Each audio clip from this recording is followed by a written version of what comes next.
Is this going to be a situation for every meeting or just while COVID comes? Okay.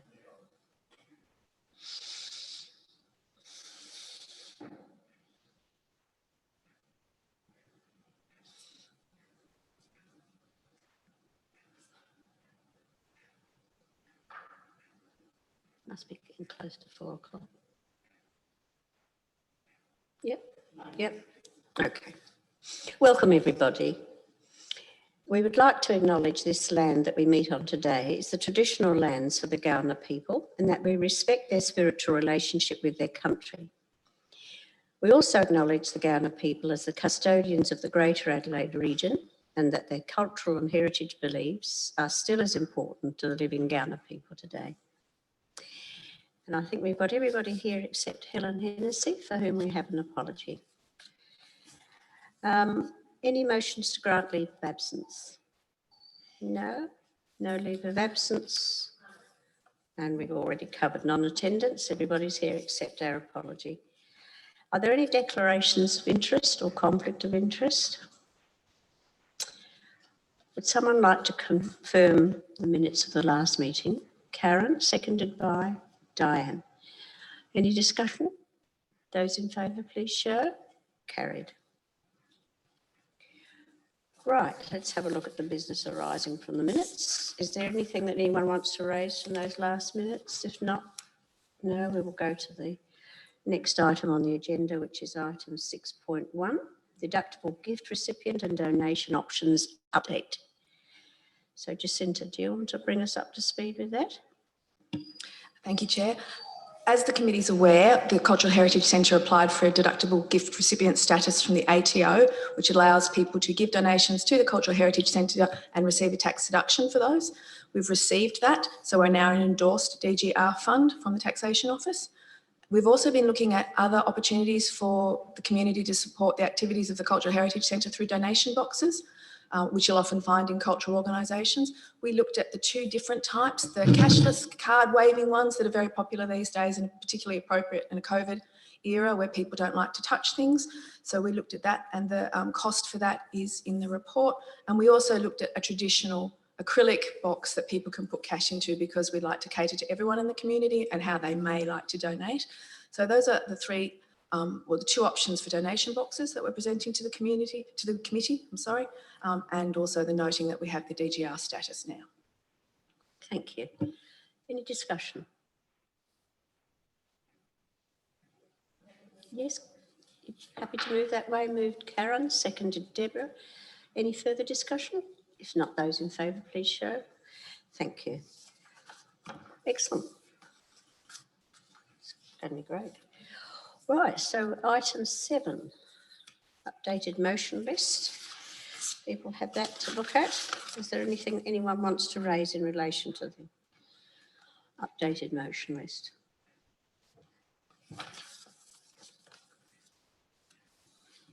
Exhibition status. Jacinta. Yes, sure.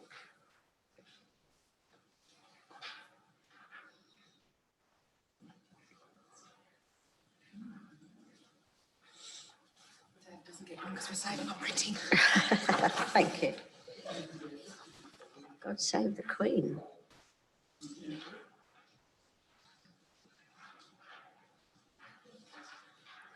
Ideation to find out.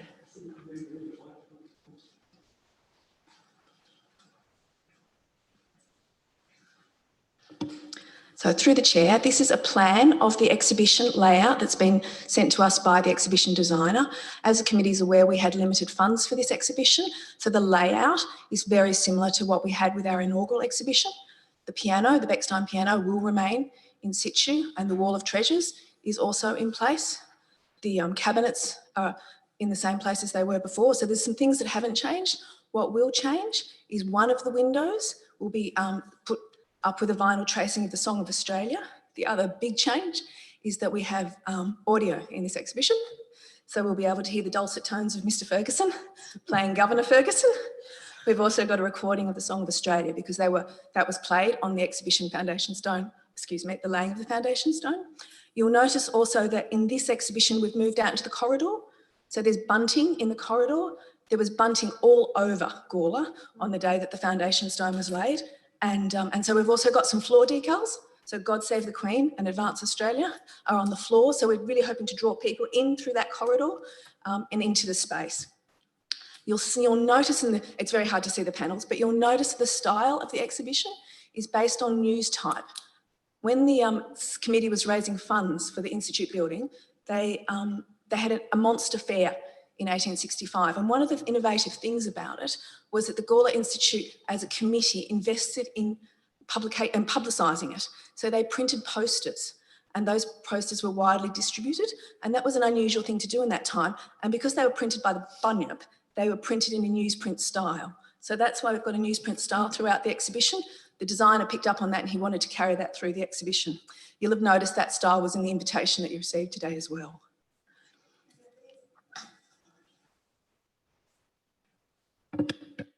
Are these a copy of the original posters or not? Through the chair, the original poster is in the exhibition. We have that in the exhibition, and there's bits of it are reproduced in different parts of the exhibition. Yeah. Thank you, Chair. Through you, just do women feature at all in the exhibition? Because I can't see any. It's all very male, and it is something that dominates the history of these buildings. I get that, but it'd be really nice to have some visibility of women.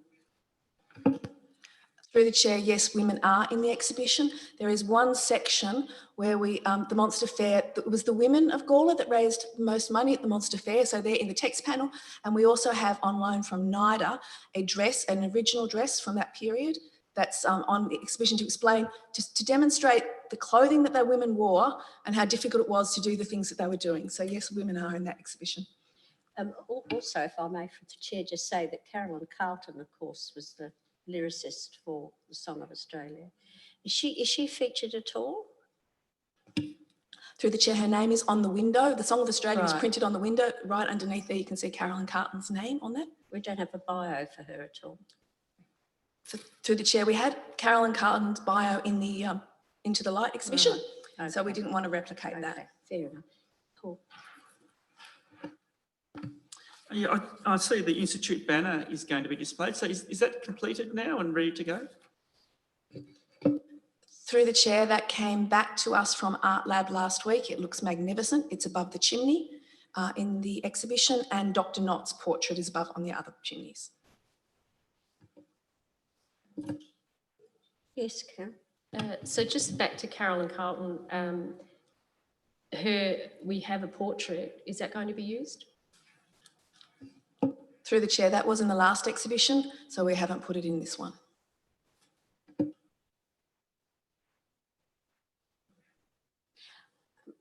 I want to comment for the chair again, if I may. I think that's a great oversight, I think, personally. Okay, so she was in the last one, but she was only a very small side portrait in it, and so was her bio. Here, I think she should be featured, in my view.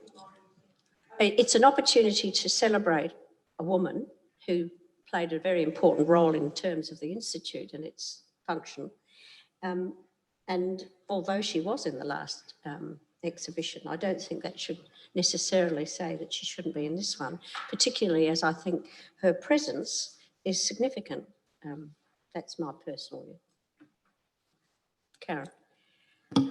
I agree. It is something that has troubled me, not troubled me, but it's quite obvious that women were invisible for many, many years until I think there was a publication that you were involved with, Chair, Significant Women, and that was done deliberately to reveal women because they were so invisible. Yet when we look at the Heritage Collection, there's scrapbooks full of pantomimes and pictures of many women put together by women. And so there's lots of musical history. If you look at the minutes of the Institute Committee, it comes through very strongly about the role of women. So I will continue to bring that up because it's so easy to forget, because if you look just look over here. It is a fact that men dominated the leadership. They were, that was the time. But I think we don't have to continue with that culture. And I appreciate there's going to be a dress, but I think having a person that was intricately involved with the Song of Australia, I agree with Judy that I don't think it hurts to have that in again, if in the absence of anything else. But because you've got the Song of Australia so beautifully portrayed on the windows, I don't think we lose anything by saying, oh, by the way, this is in our collection. And that what was revealed with that photograph was that it was original. It's an original that we have in a collection. So it's actually quite a priceless piece of Carolyn Carlton. Okay, I just want to say that because we do, most of the history that's done in this town does not involve women. And it is an unfortunate fact because men were so, that was, you know, we're just not capturing apart from that document. And I think, yeah, I will continue to raise that. Yeah. Did you want to respond? Apologies. Through the chair, I agree that women are underrepresented in Gawler. This exhibition was about the foundation stone ceremony on May the 30th of 1870 to celebrate the 150th year of that. Caroline Carlton wasn't in Gawler at that time. She had contributed to the Song of Australia, which is a very important thing, and the song is in there, but that's why we didn't consider her in this particular exhibition.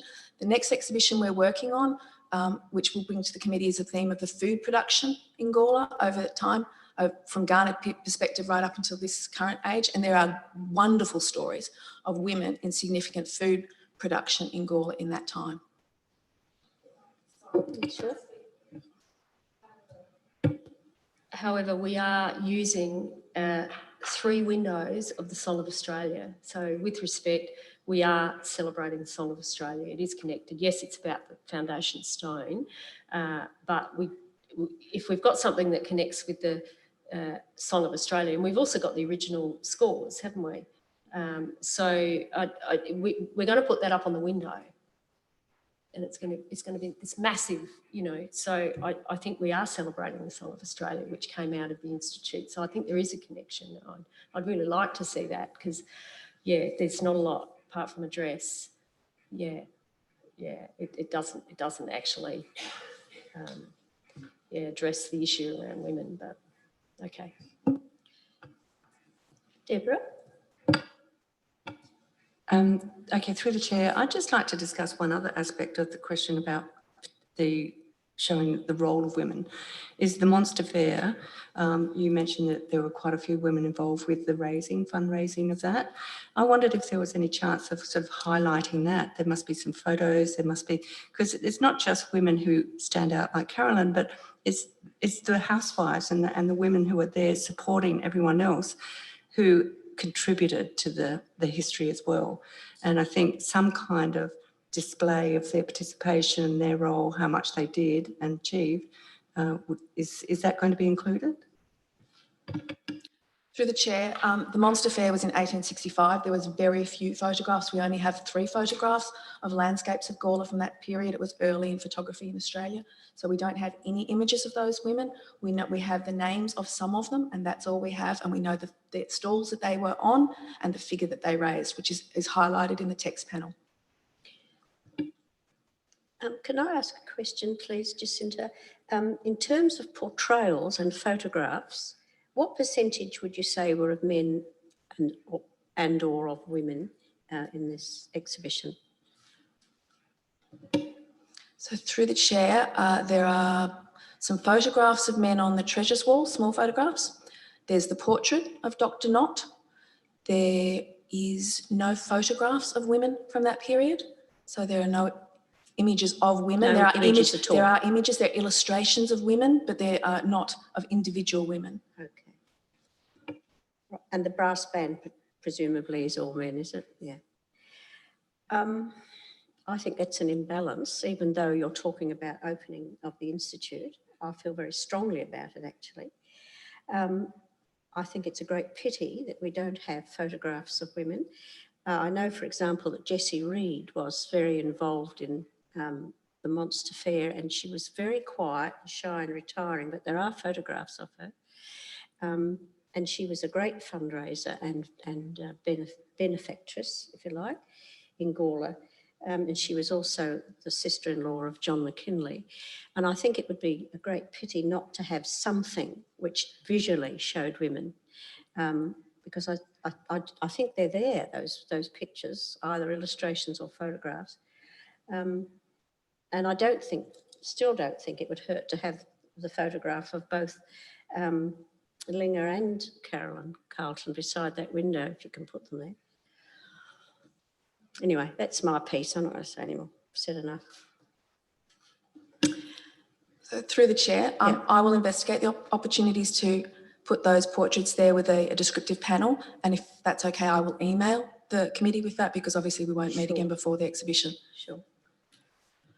All right, thank you for that, Jacinta. Anything else that anyone wants to raise? Yes, Karen? Be in the Treasurer's Wall. Through the chair, the Treasurer's Wall is a timeline in this particular instance of the institute from 1857 up until 1870. We wanted to give some background and the fundraising activities to enable them to build the building.